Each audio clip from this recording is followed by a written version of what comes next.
بسم اللہ الرحمن الرحیم۔ تمام درود و سلام محمد وآل محمد پر۔ اگر آپ کو ہماری یہ کاوش پسند آئے تو ہمارے چینل کو سبسکرائب کریں اور لائک کا بٹن پریس کریں۔ حضرت ارمیہ علیہ السلام بھی دیگر انبیاء کی طرح منصوص، معصوم، علم الزمانہ اور افضل کائنات تھے۔ ان کے والد ماجد کا نام خلیقہ تھا۔ یہ بنی اسرائیل میں حضرت شیعہ علیہ السلام کی شہادت کے بعد مبعوث ہوئے تھے۔ ان کا سلسلہ نسب حضرت ہارون بن عمران تک منتہا ہوتا ہے۔ بروایت ان کا ایک نام خضر بھی تھا۔ امام سالوی لکھتے ہیں کہ جب یہ مبعوث ہوئے تو خداوند عالم نے ان کو وحی کی اور ان سے کہا کہ میں نے تم کو خلق کرنے سے پہلے نبوت کے لیے چنا ہے اور تم بطن مادر میں تمہیں مقدس بنایا ہے اور پیدا ہونے سے پہلے تمہیں پاک و پاکیزہ قرار دیا ہے۔ تم اپنی قوم سے میری نعمتوں کا ذکر اور انہیں ان کی حرکتوں کی طرف متوجہ کرو اور کہو کہ وہ میری طرف متوجہ رہیں اور عصیاں سے پرہیز کریں۔ حضرت ارمیہ نے عرض کی، میرے پالنے والے، میں تو بڑا کمزور اور ضعیف ہوں اور تیری مدد کے بغیر کچھ نہیں کر سکتا۔ تو میری مدد کر اور مجھے ضروری امور سے آگاہ فرما۔ مجھ میں بولنے اور سمجھانے بجھانے کی طاقت و صلاحیت ورعیت فرما۔ ارشاد فرمایا، اچھا تبلیغ کے لیے کھڑے ہو جاؤ۔ چنانچہ انہوں نے ایک اجتماع کیا اور بلا سوچے سمجھے بولنے کے لیے کھڑے ہو گئے۔ خلاق عالم نے ایک فصیح و بلیغ خطبہ ان کی زبان سے جاری کرا دیا، جس میں ان کی ہدایت کی گئی اور انہیں حلال و حرام اور گناہ سے آگاہ کیا گیا اور ثواب اطاعت اور عقاب معیشت سے مطلع کیا گیا، اور آخر میں فرمایا گیا کہ ان سے کہہ دو، خدا نے کہا ہے، میں اپنی عزت و جلال کی قسم کھا کر کہتا ہوں، اگر وہ اپنی حرکتوں سے باز نہ آئے تو میں انہیں ایسی آزمائش میں مبتلا کر دوں گا کہ بردبار اور عقلا حیران رہ جائیں گے، اور ان پر ایسے شخص کو مسلط کر دوں گا جو سخت جابر اور سخت دل ہوگا۔ پھر وہ بے شمار فوج کے ساتھ ان پر پل پڑے گا اور انہیں اس طرح تباہ و برباد کر ڈالے گا کہ یہ تو درکنار ان کی نسلیں بھی سنبھل نہ سکیں گی۔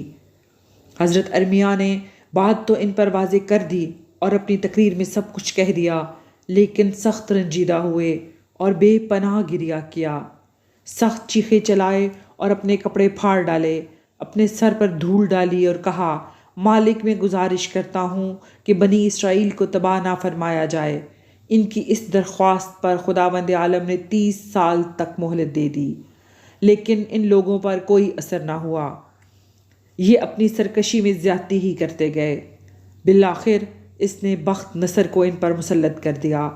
وہ 6 لاکھ جھنڈوں پر مشتمل لشکر لے کر ان پر پھٹ پڑا اور ایسی تباہی مچائی کہ رہتی دنیا تک بھلائی نہ جا سکے گی۔ علامہ مجلسی تحریر فرماتے ہیں کہ جب بنی اسرائیل نے بہت زیادہ نافرمانیاں کیں اور خدا کے احکام کو بالکل پس پشت ڈال دیا تو خدا نے ان پر کسی کو مسلط کرنا چاہا کہ ان کو ذلیل کرے اور قتل کرے۔ حضرت ارمیہ کو وحی کی کہ بنی اسرائیل سے پوچھو، وہ کون سا شہر ہے جس کو میں نے تمام شہروں میں سے انتخاب کیا اور بہتر بنایا ہے، جس میں اچھے اچھے درخت لگائے ہیں اور اس کو ہر خراب درخت سے محفوظ رکھا ہے۔ پھر اس شہر کے حالات خراب ہوئے اور اچھے درختوں کے عوض خرنوب کا درخت جو تمام درختوں میں بدتر ہے اگائے ہیں۔ جناب ارمیہ نے علماء بنی اسرائیل سے دریافت کیا، انہوں نے کہا، ہم کو نہیں معلوم، آپ اپنے خدا سے ہمارے لیے معلوم کیجئے۔ جناب ارمیہ نے 7 روزے رکھے، پھر دعا کی، خدا نے وحی فرمائی کہ وہ شہر بیت المقدس ہے اور وہ درخت بنی اسرائیل ہیں جن کو میں نے شہر میں آباد کیا، لیکن چونکہ انہوں نے میری نافرمانی کی اور میرے دین کو الٹ پلٹ دیا اور ناشکری کی، لہٰذا میں اپنی ذات مقدس کی قسم کھاتا ہوں کہ ان کو ایسی سخت سزا بلاؤں کے ذریعے معرض امتحان میں لاؤں گا کہ صاحبان عقل و دانہ حیران رہ جائیں گے، اور اپنے بندوں میں سے ایک شخص کو ان پر مسلط کروں گا جو بدترین نطفہ سے پیدا ہوگا، جس کی غذا بھی بدترین اشیاء ہوں گی۔ وہ ان کے مردوں کو قتل کرے گا اور ان کی عورتوں کو اسیر کرے گا اور بیت المقدس کو خراب کرے گا جو ان کا خانہ شرف و عزت ہے، جس پر وہ فخر کرتے ہیں، اور اس پتھر کو جس میں وہ تمام دنیا میں ناز کرتے ہیں مزیلوں پر ڈال دے گا، اور یہی حالت 100 سال تک رہے گی۔ جناب ارمیہ نے بنی اسرائیل کو اس امر سے آگاہ کر دیا۔ انہوں نے دوبارہ درخواست کی کہ یا حضرت، خدا سے پوچھئے کہ فقراء و مساکین اور غرباء کا کیا گناہ ہے کہ وہ بھی اس بلا میں گرفتار ہوں گے۔ حضرت ارمیہ نے 7 روز تک ایک لقمہ کھانے پر اکتفا کیا، لیکن ان کو وحی نہ آئی، تو حضرت نے 7 روزے رکھے اور 7 روز کے بعد ایک لقمہ تام تناول فرمایا۔ پھر بھی ان پر وحی نازل نہ ہوئی تو پھر 7 روزے اور رکھے، تو خدا نے ان پر وحی کی کہ اے ارمیہ، اس سوال سے باز آ جاؤ ورنہ تمہارا منہ پشت کی جانب پھیر دوں گا۔ کیا تم چاہتے ہو کہ اس امر میں شفاعت و سفارش کرو جو مقدر ہو چکا ہے؟ ان سے کہہ دو کہ تمہارا یہی گناہ ہے کہ تم لوگوں کو گناہ کرتے ہوئے دیکھتے تھے اور روکتے نہ تھے، نہ ان کو نصیحت کرتے تھے، نہ ان سے علیحدہ ہوتے تھے۔ پھر حضرت ارمیہ نے دعا کی، اے میرے پالنے والے، یہ تو بتا دے کہ ان پر کسے مسلط فرمائے گا، تاکہ میں اس کے پاس جا کر قبل از وقت اپنے اور اپنے اہل و عیال کے لیے امان نامہ حاصل کر لوں، ورنہ سب کے ساتھ میں بھی تباہ و برباد کر دیا جاؤں گا۔ ارشاد خداوندی ہوا، فلاں موضع میں جاؤ، وہاں ایک لڑکے کو دیکھو گے جس کو امراض مزمن میں سب سے زیادہ مبتلا پاؤ گے۔ اس کی پیدائش سب سے زیادہ خبیث اور بدتر ہے، اس کا عذاب تمام لوگوں سے بدتر ہے۔ حضرت ارمیہ اس مقام پر پہنچے، وہاں کارواں سرائے میں ایک لڑکے کو دیکھا جسے لوگوں نے مزیلا پر ڈال دیا ہے اور وہ زمین پر پڑا ہوا ہے۔ صرف اس کی ایک ماں ہے جو پیالے میں سوکھی روٹی کے ٹکڑے توڑ رہی ہے اور اس کے سامنے سور کا دودھ دو کر لاتی ہے۔ وہ روٹی کھا لیتا ہے اور دودھ پی لیتا ہے۔ کچھ روایتوں میں ہے کہ وہ سور کے دودھ میں سوکھی روٹی بھگو کر اسے کھلاتی ہے۔ حضرت ارمیہ علیہ السلام سمجھ گئے کہ جس کے بارے میں خدا نے فرمایا یہ وہی لڑکا ہے۔ حضرت اس کے پاس گئے اور اس کا نام پوچھا۔ اس نے بخت نصر بتایا۔ حضرت ارمیہ کو یقین ہو گیا اور آپ نے اس کا علاج شروع کر دیا، یہاں تک کہ اس میں کامیاب ہو گئے۔ جب وہ تندرست ہو گیا تو آپ نے اس سے فرمایا، تو مجھے جانتا پہچانتا ہے؟ اس نے کہا، نہیں، البتہ اتنا سمجھتا ہوں کہ آپ ایک نیک اور صالح آدمی ہیں۔ فرمایا، میں بنی اسرائیل کا نبی ارمیہ ہوں۔ اس کے بعد انہوں نے کہا، میں تمہیں ایک خبر دیتا ہوں، اور وہ یہ ہے کہ اللہ تعالیٰ ان قریب تم کو بنی اسرائیل پر تسلط دے گا اور تم ان پر غالب آؤ گے، اور وہاں غیر محفوظ اور غیر معمون فضا صدا ہو جائے گی۔ اس لیے میں تم سے خواہش رکھتا ہوں، اور وہ یہ ہے کہ تم مجھے ایک امان نامہ لکھ کر دو تاکہ میں اس سے بوقت ضرورت فائدہ حاصل کر سکوں۔ اس نے امان نامہ لکھ دیا۔ حضرت ارمیہ تو چلے آئے اور اپنی زندگی کے دن گزارنے لگے، یہاں تک کہ وہ جوان ہوا۔ اس کا گزر اوقات جنگل اور پہاڑ کی لکڑی لانے پر تھا۔ وہ اپنا پیٹ بھی پالتا تھا اور لوگوں کو بنی اسرائیل کے خلاف ابھارتا بھی تھا، یہاں تک کہ اس کے ہمراہ ایک بھاری جمعیت ہو گئی اور وہ بڑی طاقت کا انسان بن گیا، اور پھر نہ جانے کیسے بادشاہ بابل بن گیا۔ پھر موقع سے اس نے بیت المقدس پر چڑھائی کر دی اور بے شمار افراد اطراف سے آ کر اس کے ہمراہ ہو گئے۔ حضرت ارمیہ کو جب معلوم ہوا کہ وہ آ رہا ہے اور بے پناہ لشکر لے کر آ رہا ہے تو حضرت ارمیہ امان نامہ لے کر اس کے راستے میں کھڑے ہو گئے، لیکن لشکر کی کثرت کی وجہ سے اس کے پاس کسی صورت سے نہ پہنچ سکے، تو انہوں نے یہ ترکیب کی کہ امان نامے کو ایک لکڑی میں باندھ کر بلند کیا۔ جب اس کی نظر اس پر پڑی تو اس نے بلا بھیجا۔ آپ نے اس کے سامنے امان نامہ پیش کیا۔ اس نے پوچھا، آپ کون ہیں؟ انہوں نے فرمایا، میں وہی شخص ہوں جس نے علالت کی حالت میں تیرا علاج کیا تھا اور تو نے مجھے آڑے وقت کے لیے امان نامہ لکھ دیا تھا۔ اس نے کہا، میں نے آپ کو امان دے دی، لیکن آپ کے بال بچوں کے لیے امان مشروط ہے۔ اب میں یہاں سے تیر پھینکتا ہوں، اگر یہ تیر بیت المقدس تک پہنچ گیا تو ان کے لیے امان نہ ہوگی، اگر وہ نہ پہنچا تو وہ بھی مامون ہوں گے۔ غرض کہ اس نے وہاں سے تیر پھینکا اور وہ بیت المقدس تک جا پہنچا۔ اس نے کہا، ان کے لیے کوئی امان نہیں ہے۔ حضرت ارمیہ سخت پریشان ہوئے اور انہوں نے خداوند عالم کی طرف رجوع کیا۔ الغرض اس نے بیت المقدس پر حملہ کر کے اسے فتح کر لیا اور جو تباہی ممکن تھی وہ سب کی۔ امام سالبی لکھتے ہیں کہ بخت نصر نے بے انتہا قتل و غارت کیا، بے شمار حافظین تورات قتل کیے اور بے شمار افراد کو قید کیا، جن میں صرف بچے ہی 70,000 تھے، جن میں دانیال، خانیہ، غرازیہ اور مشائل شامل تھے۔ مورخین کا کہنا ہے کہ بخت نصر نے وہاں کی آبادی کو 3 حصوں میں تقسیم کیا تھا، 1/3 کو شام میں چھوڑا، 1/3 کو قید کیا اور 1/3 کو قتل کر دیا۔ یہ سلوک ان لوگوں کے ساتھ کیا جو اندھا دھند قتل و غارت سے بچ گئے تھے۔ پھر وہ سارا کچھ لے کر بابل چلا گیا جو بیت المقدس میں تھا۔ روضۃ الصفا سے معلوم ہوتا ہے کہ وہ جو سارا از قسم زر و جواہر وغیرہ بیت المقدس سے لے کر گیا تھا وہ 1700 کشتیوں کا بار تھا۔ مورخین کا بیان ہے کہ بخت نصر کی ہنگامہ خیزی میں حضرت ارمیہ محفوظ رہے۔ بخت نصر جب تباہی و بربادی کی حد کمال تک پہنچ گیا تو اس نے ان سے کہا، آپ چاہیں تو میرے ساتھ رہیں، میں آپ کو عزت و احترام سے رکھوں گا، اگر آپ چاہیں تو اپنے شہر میں رہیں، میری طرف سے آپ کو امان ہے۔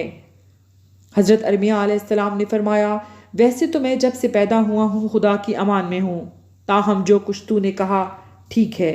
مجھے افسوس ہے کہ بنی اسرائیل اپنی حرکتوں سے امان خدا سے باہر ہو گئے اور تجھ سے خوف کھانے لگے۔ اگر یہ امان خدا میں ہوتے تو تجھ سے ہرگز خوف نہ کھاتے۔ غرض کہ حضرت ارمیہ علیہ السلام زمین ایلیا میں اپنے مقام پر رہے۔ اس وقت یہ شہر برباد ہو چکا تھا اور اس کا کچھ حصہ بالکل ہی منہدم ہو چکا تھا۔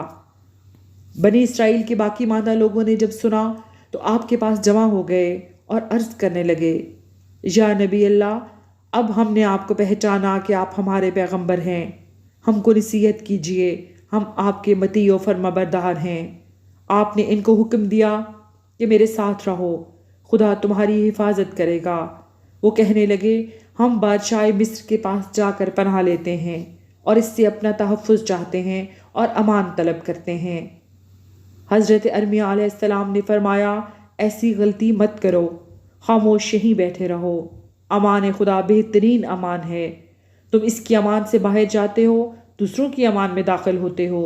سنو، یہ امان تمہارے لیے مناسب نہیں ہے۔ بخت نصر کے سامنے بادشاہ مصر کی کوئی حیثیت نہیں ہے۔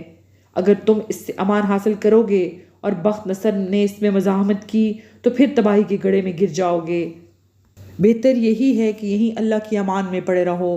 لیکن وہ لوگ نہ مانے اور حضرت ارمیہ علیہ السلام کو چھوڑ کر مصر کے لیے روانہ ہو گئے اور مصر کے بادشاہ سے امان کے طالب ہوئے۔ اس نے ان کو امان دے دی۔ بخت نصر کو جب یہ معلوم ہوا تو اس نے بادشاہ مصر کو لکھا کہ ان کو قید کر کے میرے پاس بھیج دو، ورنہ جنگ کے لیے تیار ہو جاؤ۔ حضرت ارمیہ علیہ السلام کو جب یہ معلوم ہوا تو آپ کو ان پر بہت ترس آیا۔ وہ فوراً مصر چلے گئے تاکہ ان کو بخت نصر کی شر سے نجات دلانے کی صحیح کریں۔ مصر پہنچ کر انہوں نے بنی اسرائیل سے کہا، خداوند عالم نے بذریعہ وحی مجھے بتایا ہے کہ بخت نصر اور بادشاہ مصر میں جنگ ہوگی اور بخت نصر جیت جائے گا۔ اس کی علامت یہ ہے کہ مجھے وہ جگہ دکھائی گئی ہے جس جگہ فتح کے بعد بخت نصر کا تخت بچھے گا۔ پھر حضرت نے 4 پتھر اس کے تخت کی جگہ دفن کر دیے۔ غرض کہ بخت نصر نے چڑھائی کی اور مصر کو فتح کر لیا اور ان پر غلبہ حاصل کر لیا، ان کو قید کر لیا۔ جب غنیمت تقسیم کرنے کا ارادہ کیا، قیدیوں میں بعض کو قتل کیا اور بعض کو آزاد کرنا چاہا تو انہی میں حضرت ارمیہ کو دیکھا تو آپ سے کہا، میں تو آپ کا احترام کرتا ہوں اور آپ میرے دشمنوں میں شامل ہو گئے ہیں۔ آپ نے فرمایا، میں اس لیے آیا تھا کہ ان کو آگاہ کر دوں کہ تو ان پر غالب آئے گا۔